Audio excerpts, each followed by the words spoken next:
ప్రేమగల తండ్రి, కృపగల దేవ, ప్రసంగి గ్రంథ వివరణలో 13 సెషన్స్ను ముగించుకొని 14వ సెషన్లోనికి ప్రవేశించుటకు మీరు చేస్తున్న సహాయమును బట్టి స్తుతులు చెల్లిస్తున్నాం ప్రభువా. కేవలం మీ సహాయము చేత మాత్రమే మీ మాటలు మేము నేర్చుకునగలము, అర్థం చేసుకోగలము, గ్రహించగలము అని హృదయపూర్వకంగా మీ సన్నిధిలో మేము ఒప్పుకొనుచు, బలమైన మీ కృపచేత మమ్మను బలపరచమని సహాయం చేయమని, ఈ సెషన్ను కూడా మా కొరకు ఆశీర్వదించమని వేడుకొనుచు, మీ ప్రియ కుమారుడు, మా ప్రభు, ప్రియ రక్షకుడు, నజరేయుడైన యేసుక్రీస్తు ప్రభువారి ప్రశస్తమైన నామములో ఈ ప్రార్థన మనవులు మీకే సమర్పించి వేడుకొనుచున్నాము తండ్రి. ఆమెన్. ప్రభునందు ప్రియులారా, ప్రసంగి గ్రంథ వివరణలో ఉన్నాం. సూర్యుని క్రింద ఈ భూమిపై, ఈ లోకములో ఏం జరుగుతోంది అని ఒక ఫిలాసఫర్గా సొలొమోను గారు జనరల్గా అబ్జర్వ్ చేయడం మొదలుపెట్టాడు అని మాట్లాడుకుంటున్నాం. ప్రసంగి గ్రంథంలోని మొదటి 2 అధ్యాయాలలో తన వ్యక్తిగత అనుభవం గురించి, అనుభవములో నుండి ఆయన మాట్లాడారు. ఇప్పుడు మనము 2వ ప్రధాన భాగంలో ఉన్నాం. గ్రంథ విభజనను ఒకసారి జ్ఞాపకం చేసుకుందాం. 12 అధ్యాయాలు, 5 ప్రధాన భాగాలు. మొదటి ప్రధాన భాగాన్ని ముగించుకొని 2వ ప్రధాన భాగంలో ఉన్నాం. 3వ అధ్యాయము, 4వ అధ్యాయము, 5వ అధ్యాయం కలిపితే ప్రధాన భాగం ఇది 2వది. దీనిని మనం 7 ఉపభాగాలుగా విభజించుకున్నాం. అందులో 6 ఉపభాగాలను ముగించుకొని ప్రస్తుతం మనం 7వ ఉపభాగంలో ఉన్నాం. అది 8వ వచనం నుండి 20వ వచనం వరకు 5వ అధ్యాయం. ఆ 8 నుండి 20 వచనాలలో 8, 9, 2 వచనాలు కూడా పూర్తి చేసుకున్నాం గడిచిన సెషన్లో. నన్ను చూపించు. ఈ ఉపభాగంలో మొత్తం 4 విషయాలు మాట్లాడుకుందామని నేను పిలుపునిచ్చాను. ఆ 4 విషయాలలో ఒక విషయాన్ని మనం పూర్తి చేసుకున్నాం. అది పేదల దోపిడీ, ఎక్స్‌ప్లాయిటేషన్ ఆఫ్ ద పోర్. ఇందులో మనం గమనించింది ఏమిటి? కష్టము చేసిన ఫలాలు అందట్లేదు సూర్యుని క్రింద ప్రజలకు. దానికి ఒక కారణం దేవునితో మనము చెలగాటం ఆడడం. అది మొదటి 7 వచనాలలో మనం చూసాం. 2వది బడాబాబుల దోపిడీ. అందుకే చేతి కష్ట ఫలము దొరకట్లేదు. ఈ విషయాలు మాట్లాడుకున్న మనము ఇప్పుడు మరొక సంగతిని మాట్లాడుకుందాం. మనసు పెట్టి విందాం. ఎందరో ఉన్నారు ఈ ప్రపంచంలో. నేను మిమ్మల్ని అడుగుతున్నాను, ఒక మాట చెప్పండి. ధనమేమో బాగా సంపాదించుకుంటున్నారు, కానీ ధనం ఎక్కువైతే కొంతమందికి టెన్షన్లు ఎక్కువైపోతున్నాయి, నిద్ర పట్టట్లా. ధనమేమో బాగానే ఉంది, సాటిస్ఫాక్షన్ లేదు, తృప్తి లేదు. ఒక రకమైన భయం. ఒకవైపు ధనం, మరొక వైపు భయం. ఒకవైపు ధనం, మరొక వైపు భయం. ఎందుకు భయం? ధనం ఎక్కువైతే గిట్టని వారు కూడా ఎక్కువ అవుతారు, శత్రువులు కూడా ఎక్కువ అవుతారు, భక్షించేవారు కూడా ఎక్కువ అవుతారు. ఇవన్నీ కళ్ళ ముందు కనపడుతున్నప్పుడు నిద్ర ఎక్కడ పడుతుంది? ఒక రాజుగారట నేను చిన్నప్పుడు విన్న ఒక జీవం గల నాయన, ఇది కూడా నీకు ఒక రాజుగారు ఎందుకో తన రాజ్యం గురించి ఇది కదులుతోంది చూడమని చెప్పాను. మొత్తం ఎన్ని విషయాలు మాట్లాడుకుందాం అన్నాను. తర్వాత చూడండి, ఇది ఒక రాజుగారు తన రాజ్యంలో ఉండే ప్రజల పరిస్థితిని ఒకసారి తెలుసుకోవాలని అనుకున్నాడు. ఒకరోజు ఒక తలంపు తనకు వచ్చింది. నా రాజ్యంలో ఎంతమంది సంతోషంగా ఉన్నారు అని తెలుసుకోవాలనుకున్నాడు. అప్పుడు తన దగ్గర ఉన్న మంత్రులను, సైన్యాధిపతులను, వీళ్ళందరినీ పిలిపించి, ఒక నెల రోజులు మీకు నేను టైం ఇస్తాను, నా రాజ్యమంతా తిరగండి, నలుదిక్కులకు వెళ్ళండి, నెల రోజుల తర్వాత నాకు రిపోర్ట్ తీసుకొని రండి, ఎంతమంది సంతోషంగా ఉన్నారు. ఆ రిపోర్ట్ తెచ్చేటప్పుడు ఎవరెవరైతే సంతోషంగా ఉన్నారో వాళ్ళ పై వస్త్రాన్ని కూడా తీసుకొని రండి, రుజువుగా పై వస్త్రాన్ని కూడా తీసుకొని రండి. చొక్కా అయితే చొక్కా, టవల్ అయితే టవలు, ఏది ఉంటే అది.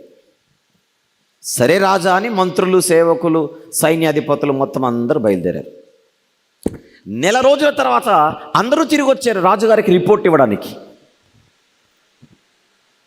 ఒట్టి చేతులతో, ఖాళీ చేతులతో వచ్చిన వీళ్ళని చూసి రాజుగారు ఆశ్చర్యపోయాడు. అంటే నా రాజ్యంలో ఏ ఒక్కరు కూడా సంతోషంగా లేరా? నెల రోజులు మీరు మొత్తం తిరిగిన తర్వాత సంతోషంగా ఉన్న ఒక వ్యక్తి మీకు దొరకలేదా? అయ్యో అని రాజుగారు వాపోతుంటే వెంటనే మంత్రులు, అయ్యా మీరు బాధపడకండి, మీరు డిసప్పాయింట్ అవ్వకండి, మీ రాజ్యంలో ఎవ్వరూ సంతోషంగా లేరు అని మా ఖాళీ చేతులను చూసి మీరు అనవసరంగా బాధపడకండి, మీ రాజ్యంలో ఒక్కడైతే భలే హ్యాపీగా ఉన్నాడయ్యా అన్నారు అందరు కలిసి. మీ రాజ్యంలో ఒక్కడైతే మాత్రం భలే సంతోషంగా ఉన్నాడు. అప్పుడు రాజుగారు తేరుకొని, అమ్మయ్య కనీసం ఒక్కడైనా సంతోషంగా ఉన్నాడు కదా అని, పోనీ ఆ ఒక్కడి పైవస్త్రం ఏది, ఆ ఒక్కడి పైవస్త్రం ఏది అన్నప్పుడు వాళ్ళు చెప్పారు, వాడికి వేసుకోవడానికి పైవస్త్రం లేదు సార్ అన్నారు. అది ఆడి పరిస్థితి. సంతోషంగా అయితే ఉన్నాడు, తెద్దామంటే వాడికి వేసుకోవడానికి పైన వస్త్రం లేదు, అందుకే ఖాళీ చేతులతో వచ్చా. ఎవడు వాడు అని అడిగితే గూడు లేనోడు. మేము రాజ్యమంతా తిరిగిన తర్వాత ప్రతి ఒక్కరు ఏదో ఒక సమస్యలు చెప్పారు. అలా కాదు, ధనికులు ఉంటారు కదా, ధనవంతులు ఉంటారు కదా అంటే ధనికులే ఎక్కువ బాధల్లో ఉన్నారు. ఏం బాధ? టెన్షన్.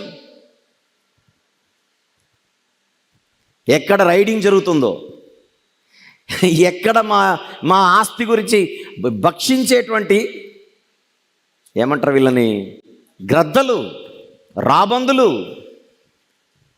ఈ టెన్షన్లతో ఒక్కొక్కరికి బీపీలు వచ్చేసాయి. మేము కూడా మీలాగనే చాలా డిసప్పాయింట్ అయిపోయాం రాజా, మేము కూడా మీలాగనే చాలా డిసప్పాయింట్ అయిపోయాం. అయ్యో రాజుగారి రాజ్యంలో ఏ ఒక్కరు సంతోషంగా లేరా అని వస్తుండగా ఒకడు కూని రాగాలు పాడుతుండగా మాకు వినపడింది. ఆడెక్కడున్నాడు అని చూస్తే చెట్టు కింద ఉన్నాడు. నెత్తిపైన చెట్టు, నోటిలోన చుట్ట. వాడు తాగుతూ ప్రశాంతంగా కూని రాగాలు పాడుతుంటే మాకు డౌట్ వచ్చి ఆయన వెళ్ళి పలకరించాం. ఒరే నీకు బాధలేం లేవరా నైనా అని. ఆడన్నాడు, నాకేముంటాయి దొరా అన్నాడు. నీకు అసలు ఏ బాధలు లేవా? ఏ బాధలు లేవు. చెట్టు కింద నా రాజ్యానికి నేనే రాజు అన్నాడు, అంతే. చెట్టు కింద నా రాజ్యానికి నేనే రాజు. శత్రు భయం లేదు, ఎవరో చేదో దోచుకుంటారనడానికి ఏమీ లేదు. ఒరే నాయన నీకు నిద్ర ఏమైనా పడుతుందంటే మీకు పడుతుందా అని అడుగుతున్నాడు రివర్స్. మీకు పడుతుందా చెప్పండి.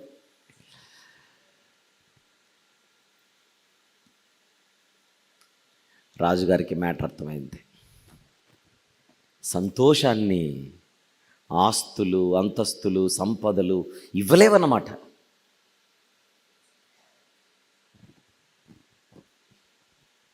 సూర్యుని క్రింద జరుగుతున్నటువంటి ఈ పరిస్థితి అంతా కూడా, ఈ వ్యవస్థను లేదా ఈ యొక్క అవస్థలన్నిటినీ కూడా జ్ఞాని అయిన ప్రసంగి గారు గమనించడం మొదలుపెట్టాడు. బయటికేమో నవ్వుతున్నారు, బయటికేమో ఆనందం, లోన మాత్రం ఆ ఆస్తి వలన ఆనందం మాత్రం ఉండట్లా. దీనిని ఇన్నర్ సాటిస్ఫాక్షన్ అంటారు. ఏమంటారు? అంతర్గత సంతృప్తి. బయటికి కనబడుతుండొచ్చు, there is no inner satisfaction. ధనవంతుల పరిస్థితి అది, ధనవంతుల పరిస్థితి. చూద్దాం ఒకసారి ప్రసంగి గ్రంథం 5వ అధ్యాయం. ప్రసంగి గ్రంథం 5వ అధ్యాయం 10 నుంచి 12 వచనంలో ఒకసారి చూద్దాం. ద్రవ్యమును అపేక్షించువాడు ద్రవ్యము చేత తృప్తి నొందడు, ధన సమృద్ధిని అపేక్షించువాడు దాని చేత తృప్తి నొందడు, ఇది వ్యర్థమే. ఆస్తి ఏమో కావాలనుకుంటున్నాడు, సంపదేమో కావాలనుకుంటున్నాడు, కానీ సాటిస్ఫాక్షన్ లేదు. కృత నిబంధనలు ఏముంది? ధనాపేక్ష, ధనాపేక్ష, ధనాపేక్ష. ఆ ధనాపేక్ష ఒక వైరస్ లాగా మారిపోయి మనిషిని హరించేస్తోంది, తినేస్తోంది. నిన్న కూడా మాట్లాడుకున్నాం కదా. సంతుష్టి సహితమైన దైవభక్తి లేక, మనుషులు దైవాలోచనలు లేక, సూర్యుని పైనున్న పరలోకపు ఆలోచనలు లేక, ఈ తాత్కాలికమైనటువంటి జీవితంలో సంపాదన సంపాదన సంపాదన కొరకు ప్రాకులాడుతూ సంతృప్తి లేకుండా బతుకుతున్నారు. సంపాదన అనే ఆలోచన ఉంది, సంతృప్తి అనే రిజల్ట్ లేదు. తెలిసినా చూద్దాం. తిమోతి గారికి రాసిన మొదటి పత్రిక, తిమోతి గారికి రాసిన మొదటి పత్రిక 6వ అధ్యాయం 9వ వచనము చూద్దాం. 9. ధనవంతులగుటకు అపేక్షించువారు శోధనలోను ఊరిలోను అవివేకయుక్తములను హానికరములునైన అనేక దురాశలలోను పడుదురు. అట్టివి, ఆ అపేక్ష అన్నది మనుషులను నష్టములోను నాశనములోను ముంచివేయును. ఎందుకనగా ధనాపేక్ష సమస్త కీడులకు మూలము. కొందరు దానిని ఆశించి విశ్వాసము నుండి తొలగిపోయి నానా బాధలతో పక్కనోళ్లను పొడిచిరా, తమను తామే పొడుచుకున్నారా. ఏముంది అక్కడ? పక్కనోళ్లను కాదు, తమను తామే, తమను తామే. ఎవరికి నష్టం? వాళ్ళకే నష్టం. ఎందుకు పొడుచుకున్నారు? ఎందుకు పొడుచుకున్నారు? సంతృప్తి లేక, మనసులో నెమ్మది లేదు, టెన్షన్. సూర్యుని క్రింద మానవుల ప్రయత్నాలు సంపదను ఆర్జించడం అనేది ఒకటి కనబడుతోంది అంటున్నాడు ప్రసంగి గారు. 60, 70, 80 ఏళ్ల చిన్న జీవితంలో సంపాదించుకోవాలి, ఆస్తులను సమకూర్చుకోవాలి అనే ప్రయత్నం చేస్తున్నారు. కానీ మాది కొంతే జీవితం. ఇంత కొంత జీవితంలో ఇవన్నీ సంపాదనలు సంపాదించి ఆస్తులు సమకూర్చుకొని ఎక్కడికి వెళ్తాము? ఏది పట్టుకొని వెళ్తాం?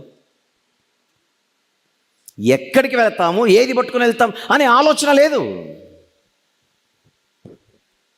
ఏమైపోతుందో నా డబ్బు, ఏమైపోతుందో నా ఆస్తి, ఏమైపోతుందో ఈ మొత్తం ఆర్జించినదంతా. ఇది ప్రసంగి గారికి వ్యర్థంగా కనిపించింది. ఏంటి ప్రయాస? ఏంటి ప్రయాస?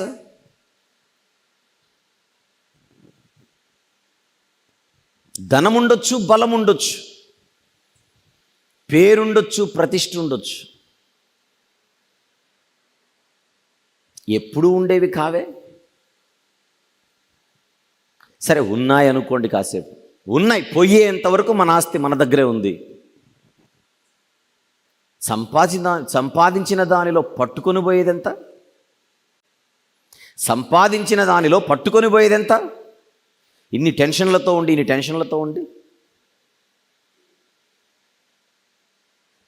10 మూటలు మనము కూడబెట్టుకున్నాం డబ్బు సంచి. అది తీసుకొని వెళ్ళేటప్పుడు సమాధి దగ్గరికి వెళ్ళామనుకోండి, సమాధి ఆ మూటలు పెట్టి నువ్వు రా అంటుంది. అంతే. సమాధి ఏమంటుంది? నీకే ఎక్కువ ఇక్కడ, నీకే ఎక్కువ. అవన్నీ అక్కడే పెట్టేసి వచ్చి ఈ మధ్య కాలంలో నేను ఒక పాట రాసి విడుదల చేసినప్పుడు ఒక పాటలో ఈ లైన్ రాశాను. ఆర్జించిన సంపద ఎంత వెనుక ఉన్నా అనుమతించదేదిని ఏ సమాధి అయినా. మళ్ళీ చెప్పనా? ఆర్జించిన సంపద ఎంత వెనుక ఉన్నా అనుమతించదు దేనిని ఏ సమాధి అయినా. దేన్ని ఒప్పుకోదు సమాధి, దేనిని ఒప్పుకోదు. బంగారం వద్దు, ఆస్తి వద్దు, సంపద వద్దు, నీకేం కావాలి? నువ్వు కావాలి. సమాధి డైలాగ్ ఏంటి? I want you, I like you, I love you. The సమాధి డైలాగ్ ఇది.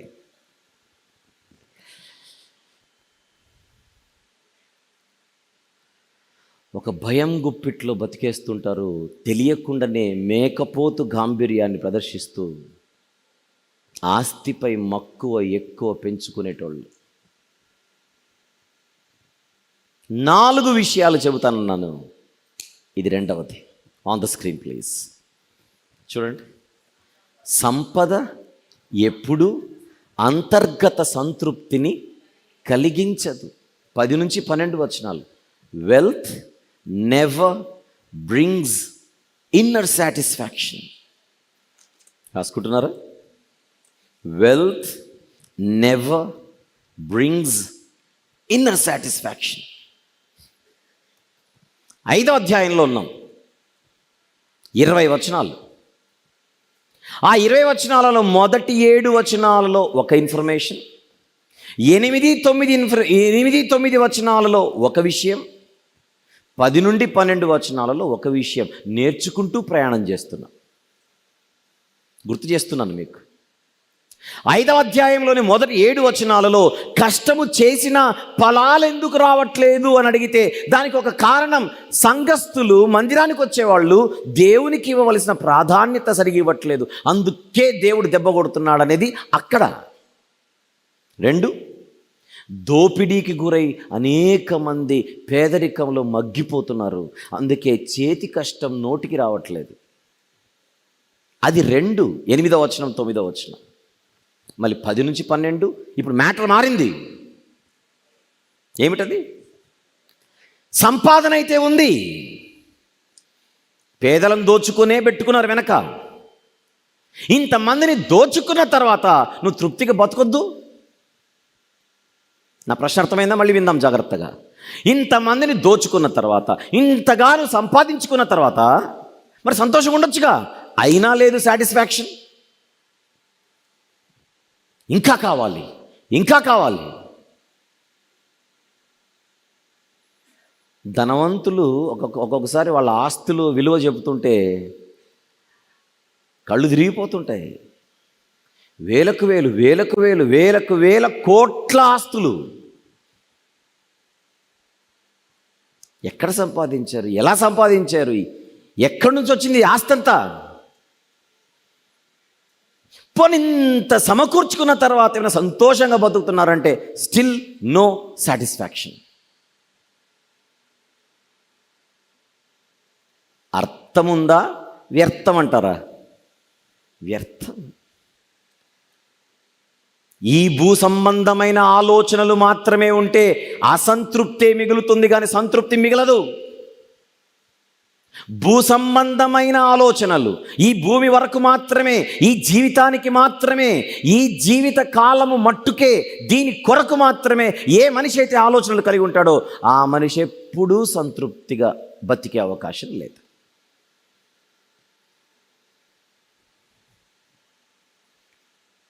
ఇంకా కొంతమంది ఉంటారండోయ్, బాగా కూడబెట్టుకుంటారు. ఇది చూడండి ఎంత బాగుంటుందో. బాగా సంపాదిస్తారు, బాగా కూడబెట్టుకుంటారు, రాత్రికి ఎగిరిపోతుంటుంది. ఇది రాత్రికి ఎగిరిపోయి ఉంటుంది. ఇలాంటి కేసులు విన్నారా? కొంతమంది స్టోరీలు వింటుంటే అసలు ఆయన ఒకప్పుడు ఆయనను వర్ణించలేం. ఆయన ఆస్తి ఏంటి, ఆయన అంతస్తులు ఏంటి, ఆయన పరిస్థితి ఏమిటి, పాదాలు నేలకు తాకేవి కాదు, అంత రిచ్. ఈరోజు ఆయన ఫ్యామిలీని చూస్తుంటే గూడు లేక సరిగా చిన్న అద్దెంట్లో ఉంటూ, కొందరు సినీ నటుల గురించి మనం వింటుంటాం అప్పుడప్పుడు. ఒకప్పుడు తెరపై ఒక వెలుగు వెలిగినటువంటి వీళ్ళు, మెరిసినటువంటి వీళ్ళు ఈరోజు ఒక చిన్న గదిలో ఉంటున్నారని అప్పుడప్పుడు మనం న్యూస్లో చూస్తుంటాం. ఏమైపోయింది వీళ్ళ స్టార్డమ్, ఏమైపోయింది వీళ్ళ పేరు, ఏమైపోయింది వాళ్ళు సంపాదించిన ఆస్తి. జర్నలిస్టులు అడుగుతుంటారు, మీరు ఇన్ని సినిమాలలో నటించారు కదా, ఇంతగా మీరు సంపాదించుకున్నారు కదా, ఏమైపోయిందండి? మిమ్మల్ని మేము తెర మీద చూసింది ఒకటి, ఈరోజు మిమ్మల్ని గదిలో చూస్తున్నది ఒకటి. ఆయన అడిగితే వాళ్ళు చెప్పే మాట, మీరు అడిగినట్టుగా మీరు చెప్పినట్టుగా నేను సంపాదించింది బాగానే సంపాదించాను, మరి ఏమైంది? బుర్ర సరిగా పనిచేయక, బుద్ధి లేక అక్కడెక్కడో పెట్టుబడి పెట్టారు, ఎగిరిపోయింది. సినిమాలలో నటించిన నేను సినిమాలు తీయాలని కూడా ప్రయత్నం చేశాను, అదే నాకు కొంప ముంచింది. సినిమాలలో నటించినంత వరకు సంపాదించాను, నేనే సినిమా తీయాలనుకున్న తర్వాత మొత్తం ఆస్తంతా ఊడ్చేయాల్సి వచ్చింది. దాన్ని ఏమంటారు? బ్యాడ్ ఇన్వెస్ట్మెంట్, అంటే తప్పుడు పెట్టుబడి. ఈ సూర్యుని క్రింద ఈ లోకంలో ఒకటి జరుగుతోంది. ఎంత బాగా సంపాదిస్తారో ఆలోచించి అది కాస్త పెట్టకూడని చోట పెట్టుబడిగా పెడతారు, ఇక అది ఎగిరిపోయినట్టే. లేవా అలాంటి కేసులు? ఒక మంచి బిజినెస్ స్టార్ట్ చేద్దామని స్టార్ట్ చేసామండి. మా జీవితంలో అది ఒక పెద్ద మిస్టేక్ అది అంటారు కొంతమంది. ఏమైంది? బాగా పెట్టేశాం అక్కడ, ఏదో వస్తుందని, ఏది రాలేదు. నష్టం నష్టం, చేతి కష్టం నష్టం అవుతోంది. ఎక్కడ చెప్పండి? సూర్యుని క్రింద చేతి కష్టం నష్టమైపోతోంది వివిధ రకాలుగా. Catch the point. వివిధ రకాలుగా, ఒక్కొక్కరిది ఒక్కొక్క కేసు. అందుకే 5వ అధ్యాయం మళ్ళీ నేను రిపీట్ చేస్తున్నాను. మొదటి 7 వచనాలలో కొందరి చేతి కష్టం నష్టమైపోయింది. ఎలా? దేవునితో పరాచకలాడి 8-9 వచనాలలో కొంతమంది చేతి కష్టం వారి వరకు రావట్లేదు. కారణం దోపిడీ ఈ భూమి మీద. 10-12 వచనాలలో ఆస్తేమో మొత్తం వెనకలే ఉంది, ఆనందం మాత్రం లేదు. అది 10-12 వచనాలు. ఇప్పుడు నేను మరొక విషయం చెబుతున్నా. ఎంత గొప్పగా ఆస్తి సంపాదించుకున్నాడో అంత త్వరగా పోగొట్టుకున్నాడు ఒక మనిషి.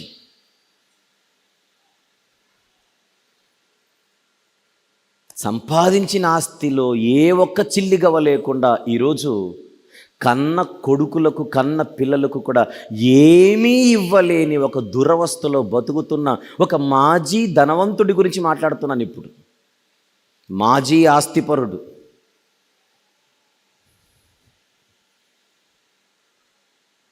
బాగా ధనవంతుని చూసిన తర్వాత ఈరోజు అతని దీన పరిస్థితిని చూస్తుంటే, ఒకవేళ మనం ఆయన దగ్గరికి వెళ్ళి క్యాజీ అని అడిగితే మై హోగయా మాజీ అంటాడు. మాజీ అప్పుడు అన్నీ పోయినట్టే. అంటే నిలబడదన్నమాట. చెప్పండి మాట. సంపద, భూలోక సంపద, భూలోక ఆస్తులు శాశ్వత కాలం ఉండవు. 2000 సంవత్సరాల క్రితం యేసుక్రీస్తు ప్రభు ధనము గురించి ఏం మాట్లాడుతున్నాడో మత్తయి సువార్తలో చూద్దాం ఒక్కసారి. మత్తయి సువార్త 6వ అధ్యాయం 19వ వచనం చూద్దాం. మత్తయి సువార్త 6వ అధ్యాయం 19వ వచనం, భూమి మీద మీ కొరకు ధనమును కూర్చుకొనవద్దు. ఎందుకు ప్రభువా? ఎందుకంటే నిలబడదు. ఇక్కడ మీరు ఆర్జించే సంపద, ఇక్కడ మీరు కూర్చుకునేటువంటి ధనం నిలబడదు. ఇక్కడ చిమ్మెటయు తుప్పును తినివేయును, దొంగలు కన్నము వేసి దొంగిలెదరు. ఇందాక 10 నుంచి 12 వచనాలు అదే భయం ఈ ఆస్తిపరుడికి. ఇందాక 10 నుంచి 12 వచనాలలో ఆస్తిపరుడి భయం అదే. నిద్రపడట్లేదు, నిద్ర పట్టట్లేదు.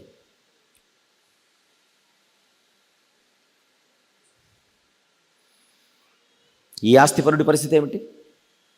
ఈ ఆస్తిపరుడి పరిస్థితి ఏమిటి? రాత్రికి రాత్రి పోగొట్టుకున్నాడు. రాత్రికి రాత్రి కన్నపిల్లలకు ఏమీ ఇవ్వలేని ఒక దురవస్థలో బతికి చచ్చిపోతున్నాడు. కొంతమంది చూడండి, బాగా ఒక వెలుగు వెలిగిన వాళ్ళు చనిపోయేటప్పుడు కన్నీళ్ళ పర్యంతమై చనిపోతుంటారు. కన్నీళ్ళు కన్నీళ్ళు కన్నీళ్ళు. పడక మీద ఉన్నప్పుడు ఇక పోతాడని తెలిసిపోయిన తర్వాత చివరిన ఆఖరి గడియలలో ఎవరితో మాట్లాడాలనుకుంటాడు? కుటుంబీకులతో మాట్లాడాలనుకుంటాడు. భార్యను పిలుస్తాడు, పిల్లల్ని పిలుస్తాడు. ఇక్కడ పెద్దోడు, అక్కడ చిన్నోడు, అక్కడ అమ్మాయి, వీళ్ళందరూ ఉంటే వాళ్ళని చూసి దుఃఖం పొంగిపోయి, దుఃఖము తన్నుకొని వస్తూ కన్నీళ్ళు రాలుస్తుంటాడు. మాట రావట్లేదు నోట్లో. ఆ పిల్లలు అడుగుతున్నారు, ఎందుకు డాడీ ఏడుస్తున్నావు? మేము ఉన్నాముగా. నీకేం కాదు డాడీ అంటారు వాళ్ళు. నాకేమో అవుతుందని కాదమ్మా బాధ, నీకేమీ ఇవ్వలేకుండా పోతున్నానే, అది బాధ. ఏమి ఇవ్వలేకపోతున్నానే, అది బాధ. సంపాదించాను, నా కడుపున పుట్టిన మీకు నేను ఇవ్వలేకపోయాను, అయ్యో అని వాపోతుంటాడు మనిషి. అదే సూర్యుని క్రింద కనబడుతున్న ఒక దురవస్థని ప్రసంగి గారు మాట్లాడుతున్నారు. 5వ అధ్యాయంలో రండి, 13 నుంచి 17 వచనములు చూద్దాం. 13 నుంచి 17 వచనం, సూర్యుని క్రింద మనస్సునకు ఆయాసకరమైనదొకటి జరుగుట నేను చూచితిని. మనస్సునకు ఆయాసకరమైంది. ఇప్పుడు నేను చెప్పాను ఇందాక ఎగ్జాంపుల్ కేస్, అది వింటుంటే మనకు ఒక రకమైన ఫీలింగ్ కలగలేదు? నిజమే కదా, ఎంతో ఆయాసకరమైంది. అదేదనగా, ఆస్తి గలవాడు తన ఆస్తిని దాచిపెట్టుకొని తనకు నాశనం తెప్పించుకొనును. ఎలా నాశనం తెప్పించుకుంటాడు? ఎలా నాశనం తెప్పించుకుంటున్నాడు? దాన్ని ఎక్కడో పెట్టేసి. అయితే ఆ ఆస్తి దురదృష్టము వలన నశించిపోవును. ఇక్కడ దురదృష్టం అంటే మనకు ఏ మీనింగ్లో తీసుకోవాలి? పై తలరా తట్ట రాశారు అందుకే పోయిందని కాదు, ఆ సెన్స్ కాదు ఇది. దాన్ని ఎక్కడో తెలివి లేకుండా, జ్ఞానం లేకుండా, ఆలోచన లేకుండా తొందరపడి ఎక్కడో పెట్టేశాడు. ఎవరికో ఇచ్చాడు. కొంతమందికి అప్పుడప్పుడు మనము షూరిటీలు ఇస్తుంటాం, పూచి అంటాం, జామీను. నేనున్నానండి ఇవ్వండి, సంతకం చేస్తాం. తీసుకున్న ఆయన పోతాడు, సంతకం పెట్టిన ఆయన ఇవ్వాలి. ఇప్పుడు ఏమవుతుంది? ఇప్పుడు ఇల్లంతా ఊడ్చి కట్టాలి. ఇప్పుడు తినింది లేదు, చేసింది లేదు. ఒక్క సంతకం పెట్టినందుకు, ఒక్క మాట ఇచ్చినందుకు. అలా ఎంతమంది కోల్పోలేదు వారి పరిస్థితి, వారి సంపద, వారి ఆస్తులను. మంచి జీతం కొందరిదైతే, మంచి జీతం 70,000, 80,000, 90,000, 1,00,000 నెలకి. ఎంత మిగులుతోంది అంటే, ఇవన్నీ పోగా ఎవరిని అడగాల్సి వస్తుంది ప్రతి నెల. ఇవన్నీ పోగా 70,000 పోగా, 1,00,000 పోగా ఏం చేస్తున్నావు అంత డబ్బు అంటే, కర్మ ఏం చేద్దాం అంటాడు. కర్మ ఏం చేద్దాం, బుద్ధి గడ్డి తిని ఇద్దరికి షూటీ పెట్టా నేను. వాళ్ళు ఎక్కడున్నారో తెలియదు, తీసుకొని వెళ్ళిపోయారు. ప్రతి నెల జీతం వస్తుంది, అలా పోతుంది. కుడి చేత్తో తీసుకొని ఎడం చేత్తో వెళ్ళిపోతుంది. ఏమీ మిగలదు. ప్రతి నెల 5వ తారీఖు వచ్చేసరికి మొత్తం గిన్నె ఖాళీ. మళ్ళీ నెలంతా కష్టపడితే కానీ 1వ తారీఖు ఆ సొమ్ముని నేను చూడలేను. ఎందుకు? ఎక్కడో తొందరపాటు, ఎక్కడో అనాలోచన. దీని వలన ఆస్తులు పోగొట్టుకోవడం. మరి కుటుంబం పరిస్థితి, పిల్లల పరిస్థితి చూడండి కింద 14వ వచనం. అయితే ఆ ఆస్తి దురదృష్టము వలన నశించిపోవును, అతడు పుత్రులు గలవాడైనను అతని చేతిలో ఏమీ లేకపోవును. పిల్లలున్నారు, పాపం ఇవ్వడానికి ఏమీ లేదు. వాడు ఏ ప్రకారముగా తల్లి గర్భము నుండి వచ్చేనో ఆ ప్రకారముగానే తాను వచ్చినట్లే దిగంబరిగానే మరలిపోవును. తాను ప్రయాసపడి చేసుకొనిన దానిలో ఏదైనను చేత పట్టుకొని పోడు. అతడు వచ్చిన ప్రకారముగానే మరలా పోవును. గాలికి ప్రయాసపడి సంపాదించిన దాని వలన వానికి లాభమేమి? సూర్యుని క్రింద చేతి కష్టం మనుషులు ఎలా పోగొట్టుకుంటున్నారో చూస్తే ఇదంతా శాశ్వతమే కదా అనే రిపోర్ట్ వస్తుంది ఫైనల్కి. ఇదంతా శాశ్వతమే కదా, నిలబడేదంటూ ఏది లేదు కదా. ఆయన ఏ విషయం ఎత్తుకున్నా, సొసైటీలో, సమాజంలో, సూర్యుని క్రింద కనబడే ఏ సబ్జెక్ట్ తీసుకున్నా అల్టిమేట్గా రిజల్ట్ మాత్రం ఏమిటి? తాత్కాలికం. ఏది శాశ్వతం కాదు. పలానా దాని వల్ల నాకు ఆనందం వచ్చిందని ఎగురుతామా? ఆ ఆనందం అరగంటే ఉంటుంది. అమ్మయ్య ఇంత పంట వచ్చింది, ఇంత సమకూర్చుకున్నాం అనుకుందామా? దోపిడీ వ్యవస్థ ఎదురు చూస్తోంది దోచుకోవడానికి. అరే ఇంత సంపాదించాను కదా ఇక ఉండిపోతుంది అనుకుండే లోపు రాత్రికి రాత్రి, వారానికి వారంలో ఎగిరిపోతుంది ఆస్తి ఎక్కడో తప్పుడు నిర్ణయాల వలన. కేస్ ఏదైనా మ్యాటర్ మాత్రం ఒకటే, అదే ఇది తాత్కాలిక ఫలితం.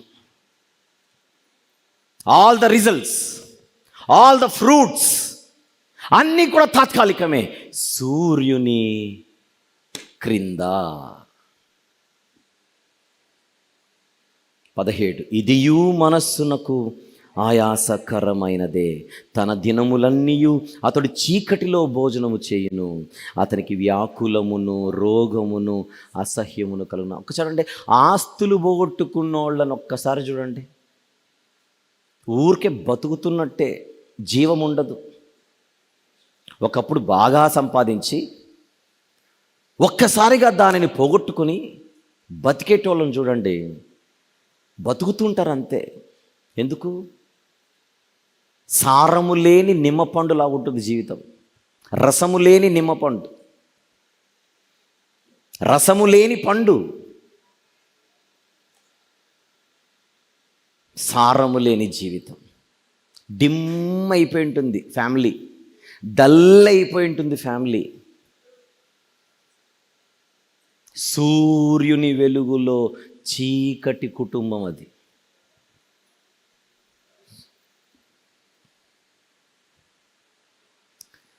మనలో కూడా ఆ కేసులు ఉంటాయి. నేను ఎవరి గురించో చెప్తున్నాం అనుకుంటున్నాం, కానీ ఇక్కడ సగానికి సగం మంది పరిస్థితి అలానే ఉంటుంది. ఎందుకు? ఒకప్పుడు బాగానే అంతో ఇంతో కూడబెట్టినా ఎక్కడో తప్పు జరిగింది, ఎక్కడో పొరపాటు జరిగింది, ఎక్కడో తొందరపాటు జరిగింది. ఒక్కసారి జరిగిన తొందరపాటుకు జీవితాంతం అనుభవించాలి. ఆ ఎఫెక్ట్ మన పిల్లలపై కూడా ఉంటుంది, మన పిల్లలపై.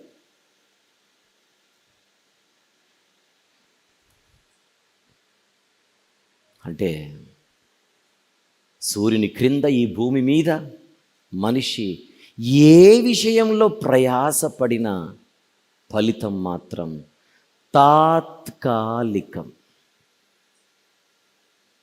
ఆ తాత్కాలికము అనే అర్థాన్ని వ్యర్థం అనే పదముతో చూపిస్తున్నాడు ప్రసంగి గారు. తెలుగులో వ్యర్థమన్న దానిని హీబ్రూలో ఏమన్నారు? హెబెల్. అంటే ఆవిరి, ఊపిరి, శ్వాస,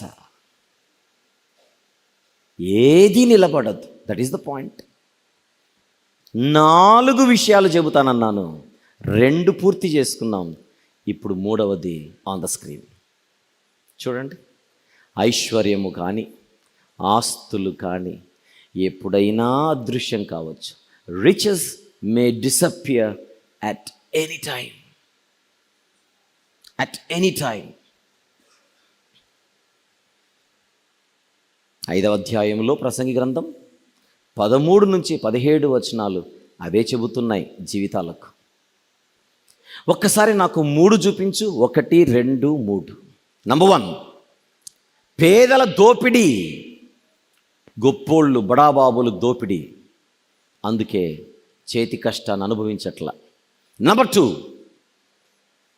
సంపద అయితే ఉంది, సంతృప్తి లేదు. అంటే సంపద సంతృప్తిని ఇవ్వట్లేదు, ఆనందాన్ని ఇవ్వట్లేదు. నంబర్ 3, ఈ ఐశ్వర్యము, ఈ ఆస్తులు, ఈ సంపద ఎప్పుడైనా వెళ్ళిపోవచ్చు. దీన్ని నమ్ముకొని మనము బతికితే అయినట్టే కథ. తాత్కాలికమైన వీటి కోసం ప్రాకులాడడం, తాత్కాలికమైన వాటి కోసం ప్రాకులాడితే బుద్ధిహీనతే అవుతుంది. అది బుద్ధిహీనతే. ఇవేవి కూడా భూమి మీద మనము కోరదగినవి కావు. అగైన్, ఇవేవి కూడా నన్ను చూపించిక, ఇవేవి కూడా భూమి మీద మనము కోరదగినవి కావు. వాటికి అర్హత లేదు. ఇవేవో వాటిని మనం నమ్ముకొని, వాటిపై ఆశలు పెట్టుకొని నేను ఇంకా హ్యాపీగా బతికేస్తాను అనుకుంటే, మనం ఏది తీసుకున్నా సూర్యుని క్రింద అది కొద్ది రోజుల వరకు మాత్రమే మన జీవితంలో పనిచేసి వెళ్ళిపోతుంది. ఒకవేళ ఉన్నా సాటిస్ఫాక్షన్ని మాత్రం అవి గ్యారంటీగా ఇవ్వలేవు కంప్లీట్గా.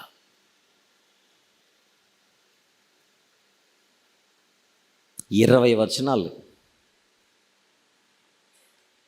మొదటి వచనం నుండి చెప్పుకుంటూ వస్తున్నాడు.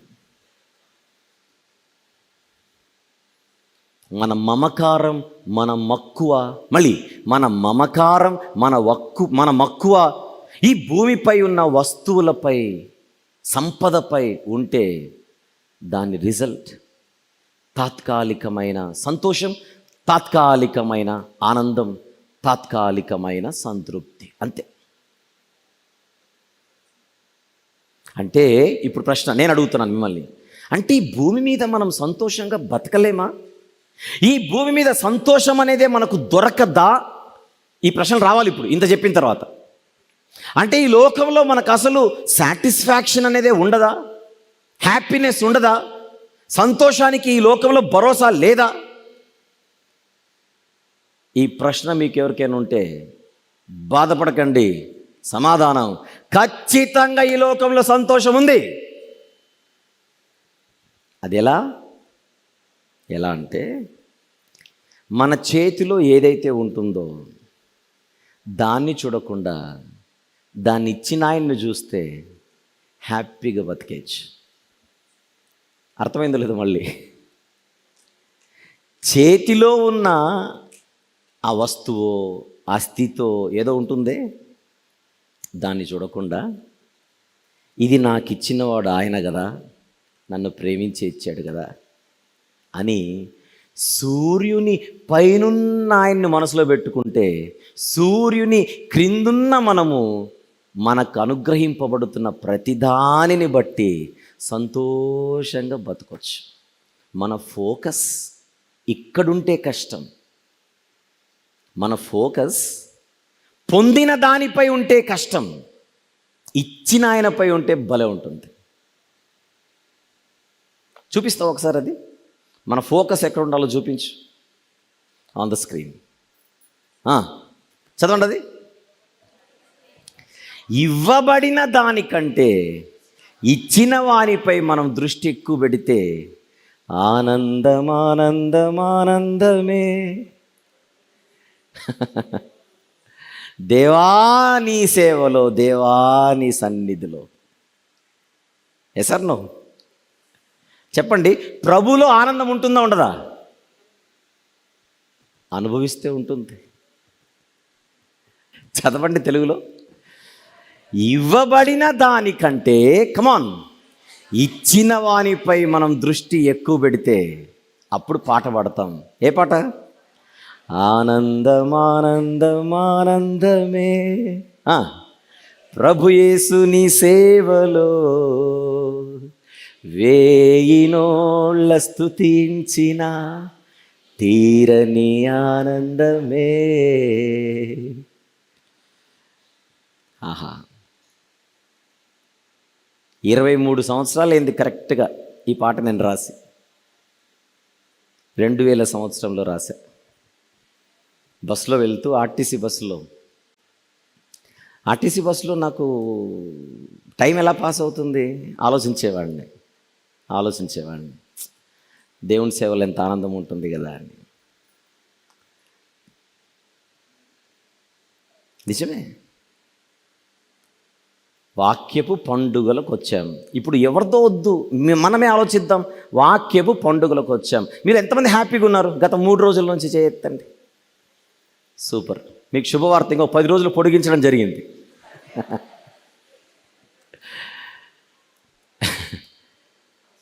అంటే మనకు ఇప్పుడు మీరు ప్రాక్టికల్గా ఆలోచించండి. కొన్ని మనకు అసౌకర్యాలు ఉంటాయి, కొన్ని ఇబ్బందులు ఉంటాయి, ఇరుకులు ఉంటాయి. మనం ఇంట్లో ఉన్నట్టుగా ఉండడానికి ఇక్కడ వీలు లేదు. ఉందా ఆనందం? అది చెప్పండి. చిన్న ఇబ్బందులు ఉన్నా ఆనందం ఉందా లేదా చెప్పండి. అదన్నమాట దేవునితో ఉంటే ఆనందం. మనము లోకములో కోరుకున్నవి లేకపోయినా లోకమివ్వని ఆనందం దేవుడిస్తాడు ఆయనతో ఉంటే. దానికి సాక్ష్యం మనమే.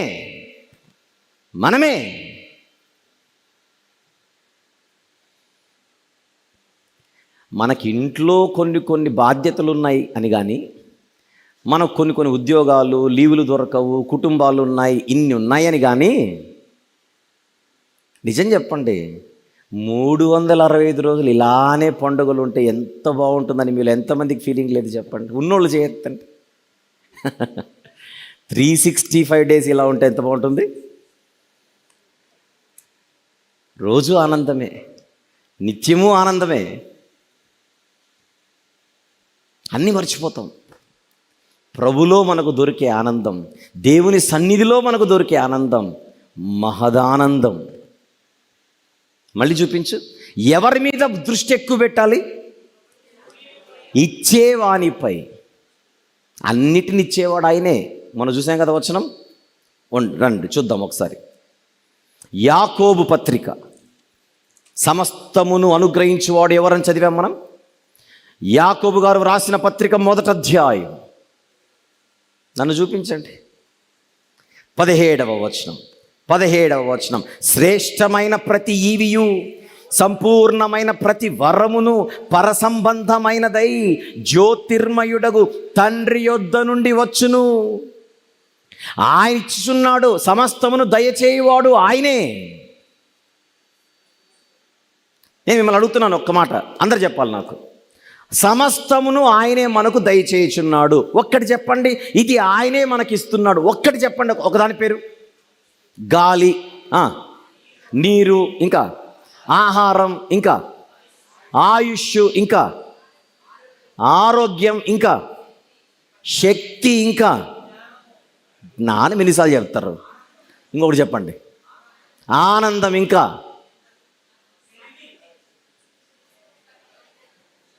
నేను చెప్తాను వినండి. అన్నీ. ఆ మాట అనరే. అన్నీ. మీకు ఉద్యోగం ఎవరిచ్చారు? చెప్పండి, ఉద్యోగం ఎవరిచ్చారు? దేవుని కృప లేకుండానే, దేవుని సహాయం లేకుండా మీరు ఉద్యోగాలు కొట్టారా? ప్రభువా మీరు నాకు ఇచ్చిన ఈ ఉద్యోగాన్ని బట్టి మీకు స్తోత్రం నాయన. ఈ ఉద్యోగం కూడా లేకోకుండా చాలామంది అలమటించిపోతున్నారు. నాకు ఈ స్థితినిచ్చావు, నాకు ఈ ఇల్లునిచ్చావు, ఈ వస్త్రాన్ని ఇచ్చావు, ఈ స్థితినిచ్చావు ఈ సమాజంలో. దేవా నాకు ఒక కుటుంబాన్ని ఇచ్చావు, దేవా నాకు ఒక సంఘాన్ని ఇచ్చావు. నన్ను నువ్వు ఎక్కడా విడిచిపెట్టట్లేదు కదా ప్రభువా, నన్ను ఎప్పుడు నువ్వు ఒంటరిగా విడిచిపెట్టట్లేదు కదా ప్రభువా. నా తోటి సహోదరులను ఇచ్చావు, మంచి సహవాసాన్ని ఇచ్చావు, ఆత్మీయుల్ని ఇచ్చావు. నేనంటే నీకెంత ప్రేమ తండ్రి. దృష్టి ఎవరి మీద ఉండాలి? దేవుని మీద. అప్పుడు హ్యాపీనే happy, everyday happy, all days are happy days. భూమి మీద బతుకుతూ భూమి మీద ఏదైతే మనం అనుభవిస్తుంటామో ఆ అనుభవించేదానికి దేవుడు కారణమని ఆయన వైపు చూస్తే ఆ జీవితమే కోరదగినది. ఏమిటిది? కోరదగినది. చూద్దాం ఇప్పుడు ప్రసంగి గ్రంథం 5:18 నుండి 20 వచనములు జాగ్రత్తగా చూద్దాం. మరియు కోరదగినది గాను చూడ ఆహా ముచ్చటైనది గాను నాకు కనబడినది ఏదన్నగా. భలే ఉంది, మళ్ళీ చదువుదాం. కోరదగినది గాను, నెక్స్ట్ చూడ ముచ్చటైనది గాను నాకు కనబడినది ఏదనగా, దేవుడు తనకు నియమించిన ఆయుష్కాల దినములన్నీయు ఒకడు అన్నపానములు పుచ్చుకొనుచు తన కష్టార్జితం అంతటి వలన క్షేమముగా బ్రతుకుచుండుటయే. ఇది ఏ వానికి భాగ్యము. ఏదో కావాలి, ఏదో సంపాదించుకోవాలి, వాణ్ణి ముంచాలి, వీణ్ణి దొక్కాలి, నేను కూర్చుకోవాలి, ఇవేవి కూడా మనకు ఆనందాన్ని ఇవ్వవు. పైనంత దానిని మనసులో పెట్టుకొని ఇంతవరకు మనం పై భాగాలలో ఏం మాట్లాడుకుంటూ వచ్చామో దాని అంతటిని మనసులో పెట్టుకుంటే ఆ 18వ వచనం మనకు అర్థమవుతుంది. ఒంటరిగా 18 అర్థం కాదు, పైన 17 వరకు ఏం చెప్పాడో చూడాలి, అప్పుడు ఇది చదవాలి. అంటే దాని అర్థం ఏంటి?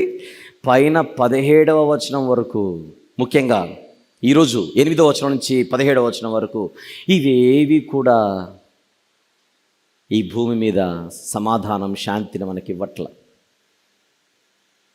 ఈ కైండ్ ఆఫ్ లైఫే, ఈ లైఫ్ స్టైలే కోరదగినది. ఇది ఏ వానికి భాగ్యము. 19 మరియు దేవుడు ఒకనికి ధనధాన్య సమృద్ధి ఇచ్చి దాని యందు తన భాగం అనుభవించుటకును అన్నపానములు పుచ్చుకొనుటకును తన కష్టార్జితమందు సంతోషించుటకు వీలు కలుగజేసిన ఎడల అతనికి ఆ స్థితి దేవుని ఆశీర్వాదము వలన కలిగినది అని అనుకోవాలట. ఎంత బాగుంది, క్లియర్గా ఉంది మెసేజ్. ఏమనుకోవాలి? ఇది నాకు దేవుడిచ్చాడు అనుకొని ఆనందించాలి, అనుకొని ఆనందించాలి.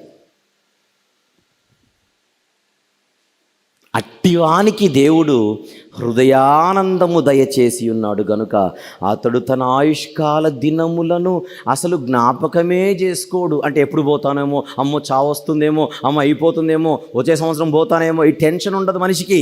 ఎందుకు? 4 రోజులు బతికిన ప్రభులో హ్యాపీగా ఉన్నా, నేను పిలిస్తే వెళ్తానంతే. ధీమాగా బతికేస్తాడు.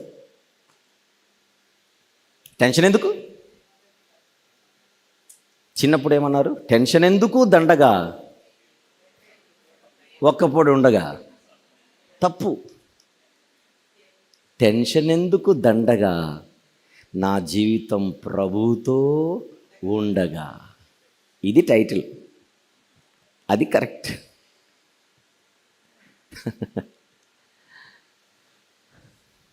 ఒకరికి ఎక్కువ ఆస్తి ఉండొచ్చు, ఒకరికి తక్కువ ఆస్తి ఉండొచ్చు, ఒకరికి అంతో ఇంతో ఉండొచ్చు. ఎంతున్నా ఉన్నోళ్ళు ఏమనుకోవాలట? దేవా మీ ఆశీర్వాదం వల్ల నాకు ఈ స్థితి వచ్చింది ప్రభువా. మనం ఎక్కడో లంచాలు చేయి చాచి వాడిని ముంచి వీడిని ముంచి అక్కడ దోచుకొని ప్రభువా నీ ఆశీర్వాదం వలన వచ్చింది ప్రభు అనకూడదు. ఇది కాదు ఆశీర్వాదం, ఇది దోపిడీ, ఎగిరిపోతుంది. ఏ సంపాదన గురించి, ఏ ఆస్తి గురించి మాట్లాడుతున్నా నేను? న్యాయంగా ధర్మంగా మనం సంపాదించుకున్నది ఏదైనా దేవుడిచ్చేదే. న్యాయం అనే పాయింట్ దాటి సంపాదించుకున్నదంతా మనము దోచుకున్నది. మనకున్న స్థితిని బట్టి దేవుని స్తుతించాలి అంటే దొంగతనం చేసినోడు కూడా ప్రభువా ఈరోజు గిట్టుబాటు అయినందుకు నీకు అంటే కుదరదు. న్యాయాన్ని, నీతిని మాత్రమే దేవుడు ఇష్టపడతాడు. న్యాయబద్ధంగా సంపాదించుకుందాం. న్యాయబద్ధంగా మన దగ్గర ఉన్నది దేవుని, చెప్పాలందరూ, ఆశీర్వాదం, దేవుడిచ్చిన గిఫ్ట్. దేవుడిచ్చాడు కనుక ఆ బహుమతిని మనం ఎంజాయ్ చేయాలి. అది పప్పైనా ఉప్పైనా ఏదైనా. On the screen please. 4 చూడండి. దేవుని బహుమతిని ఆస్వాదిద్దాం. Enjoy, let us enjoy the gift of God. దేవుడిచ్చిన జీవితం, దేవుడిచ్చిన స్థితి, దేవుని ఆశీర్వాదం. కొలస్సీ పత్రికలో ఏముంది? క్రీస్తుతో కూడా మీరు లేపబడిన వారైతే, మొదటి వచనం 3వ అధ్యాయము కొలస్సీ పత్రిక, కొలస్సీయులకు వ్రాసిన పత్రిక 3వ అధ్యాయం మొదటి వచనం, మీరు క్రీస్తుతో కూడా లేపబడిన వారైతే పైనున్న వాటినే వెదకుడి, భూ సంబంధమైన వాటి మీద మనసు పెట్టుకొనకుడి. కింద భూ సంబంధమైన వాటి మీద మనస్సు పెడితే ఆవేదన, పైనున్న వాటి మీద మనసు పెడితే ఆనందం. ఆనందం. ఇది చాలా చిన్న జీవితం. ఇంత కొంత జీవితంలో మనము ఇక్కడ మేడలు కట్టుకొని ఇక్కడ ఊహల్లో మనం బతికేస్తే వ్యర్థం. ధనమున్నా, బలమున్నా, ఆస్తున్నా, ఐశ్వర్యమున్నా, ఎవరున్నా వాళ్ళని చూసి మనము వాటిని చూసి పొంగిపోవాల్సిన అవసరం లేదు.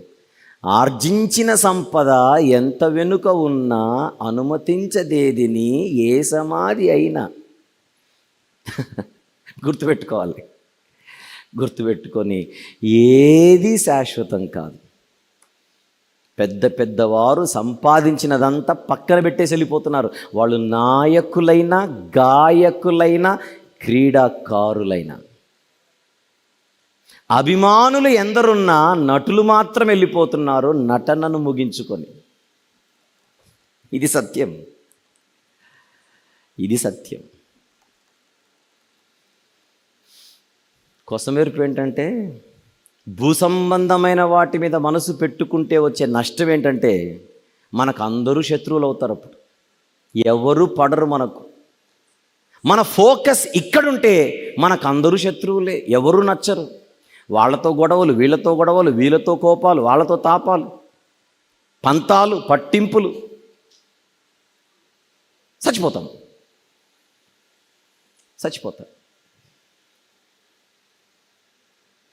ప్రభువులో ఉంది ఆనందం. ఆయనను చూసి నేర్చుకోవాలి. శిలువ మీద యేసుక్రీస్తు ప్రభువారు ప్రపంచ ప్రజల కోసం ఆయన ప్రాణం పెట్టినటువంటి బలియాగాన్ని మనం జ్ఞాపకం చేసుకుంటే ఆయనను చూస్తూ మేమంటే నీకెంత ఇష్టం ప్రభువా, మేమంటే నీకెంత ప్రేమ ప్రభువా, ఇది కదా అసలు ప్రేమ, నీ దగ్గర కదా మాకు అసలు సంతోషం. ఇలాంటి ప్రేమను, ఇలాంటి త్యాగాన్ని, ఇలాంటి ఆప్యాయతను ఈ లోకంలో నేను ఎక్కడ చూడలేను ప్రభువా, నువ్వు ఉంటే నాకు చాలు యేసయ్యా అనాలి. భోజనానికి వెళ్ళే ముందుగా ఓ పాట చూద్దాం. ఇదంతా మనసులో పెట్టుకొని ఒక్కసారి చూద్దాం. గోరంత జీవితం, కొండంత పంతం, పర్వతమంత పట్టింపు, ఏమిటో ప్రేమలు లేక కోపాలు, పగలు, ప్రతీకారాలు. ఛ, బాగలేదిది. ఒక్కసారి సిలువలో ఈ ప్రేమను చూద్దాం. మారిపోదాం, మారిపోదాం.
సంపదెవ్వరైనా అభిమానులు ఉన్నా నటులెందరూ అయినా నరులే కదా ఎవ్వరైనా మరణించక తప్పదెవ్వరైనా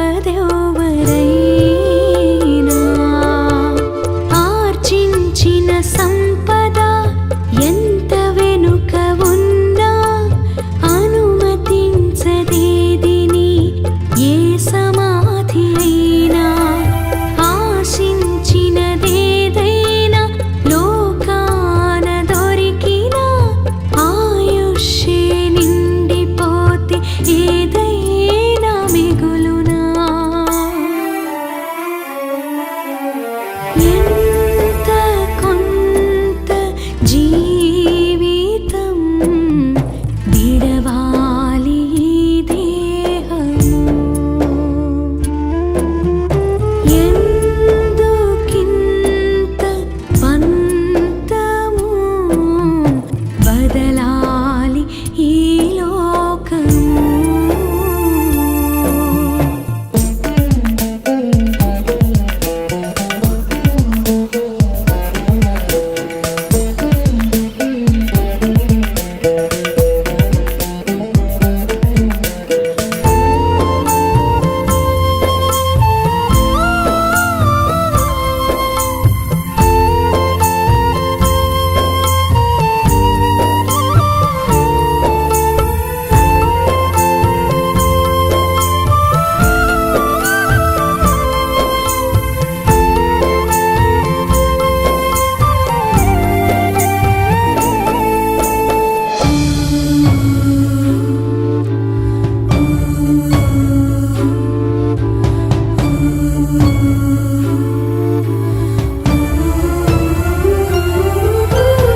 కొంతమంది అయినా కుటుంబములో ఉన్న కొద్ది మందిలోనా ద్వేషాలు ఎందుకిలలోనా బంధాలే ఉన్నా అనుబంధాలే లేక మనసులోన శాంతి లేనిచో బ్రతికి ఉన్న లాభమేనా మనమంతా ఒక్కటని తెలిపినది దేవుడే తానే మన తండ్రని చెప్పినది వాక్యమే ప్రేమించి మన కొరకు వచ్చినది రక్షకుడే తన తత్వము మనకుంటే ప్రేమ కలిగి ఉందుమే ఎంత ప్రేమ సిలువలో చూడాలి మన యేసు ప్రభులో ఇంత ప్రేమ ఎన్నడూ ఏ చోటున కానలేమే ఇలలో ఎంత ప్రేమ సిలువలో చూడాలి మన యేసు ప్రభులో ఇంత ప్రేమ ఎన్నడూ ఏ చోటున కానలేమే ఇలలో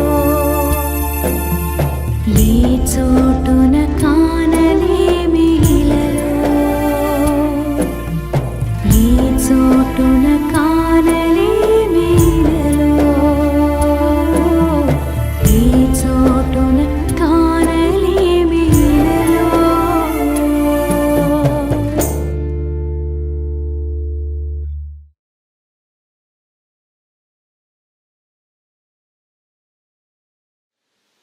చిన్న జీవితం, ఈ ప్రాకులాట వద్దు అన్నది మనము గుర్తుపెట్టుకోవాలి. జ్ఞాని అయిన సొలొమోను గారు ప్రసంగిగా పిలువబడుతున్నాడు. ప్రసంగి అన్నది తెలుగు పదమని, మూల భాషలో దీనిని కొహెలెత్ అంటారని. కొహెలెత్ అంటే preacher, teacher, leader of an assembly. బోధకుడు, ప్రసంగికుడు, సంఘ నాయకుడు. సంఘ నాయకుడు అనంటే అందరినీ సమకూర్చి బోధించేవాడు అనే చూడాలి అని మూల భాషలో నుండి మీకు చూపించాను. గనుక సూర్యుని క్రింద ఈ జీవితం ఏంటి అన్నది ఆయన ప్రజలకు చెబుతున్నాడు. ఆలోచించమని, కళ్ళు తెరుచుకోమని. ఆ గ్రంథం మన ముందు 12 అధ్యాయాలుగా ఉంది. 5 ప్రధాన భాగాలుగా డివైడ్ చేసుకున్నాం. మొదటి ప్రధాన భాగము మొదటి 2 అధ్యాయాలు. ఆ 2 అధ్యాయాలలో కూడా ఆయన ఇచ్చిన కంక్లూజన్ అంటే ముగింపు. 2వ అధ్యాయం చివరిలో ఏం చెప్పాడు? దైవ దృష్టికి మంచిగా బతకడం ఈ జీవితానికి ఒక అర్థం ఉన్నట్టు. అది మొదటి ప్రధాన భాగం. ఇప్పుడు 2వ ప్రధాన భాగం మనం మాట్లాడుకున్నాం. 3వ అధ్యాయము, 4వ అధ్యాయము, 5వ అధ్యాయం. ఈ 3 అధ్యాయాలను ఆయన ఎలా చెప్పాడు, ఏం చెప్పాడు అని అడిగితే నేను మొదటి నుంచి చెప్పుకుంటూ వస్తున్నాను. మొదటి ప్రధాన భాగం వ్యక్తిగత అనుభవంలో నుంచి మాట్లాడాడు. 2వ ప్రధాన భాగం జనరల్ అబ్జర్వేషన్స్లో నుంచి మాట్లాడాడు. అందుకే ఈ 2వ ప్రధాన భాగం యొక్క థీమ్ స్క్రీన్ మీద చూద్దాం. చూడండి, ప్రసంగి గ్రంథములోని 2వ ప్రధాన భాగానికి థీమ్ ఏంటి అని అడిగితే జనరల్ అబ్జర్వేషన్స్, సాధారణ పరిశీలనలు. General observations.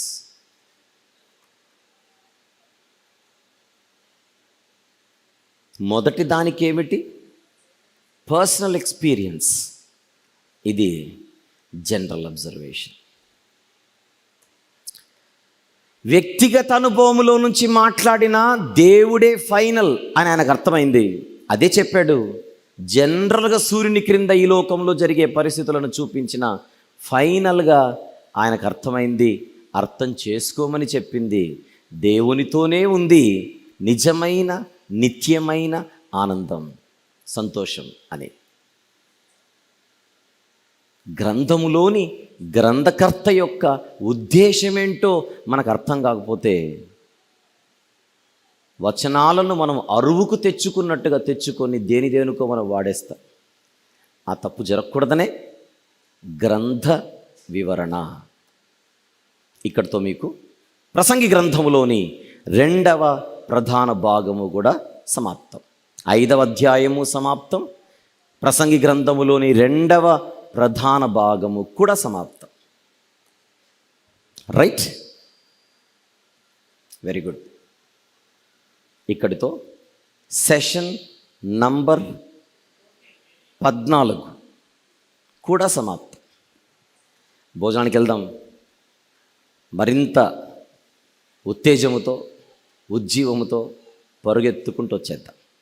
ఆల్ రైట్, ప్రార్థన చేసుకుందాం. ప్రేమగల తండ్రి, కృపగల దేవ, మంచి మాటలు మీరు మాకు నేర్పిస్తున్నారు నాయన. నిజమైన నిత్యమైన ఆనందం ఎక్కడుందో మేము మాట్లాడుకుంటున్నాం ప్రభువా. వినువారు మాత్రంగా ఉండి ఈ మాటలలోని సారాన్ని మా జీవితంలో మేము అన్వయించలేకపోతే, ఆస్వాదించలేకపోతే ఇది కూడా వ్యర్థమే అవుతుంది.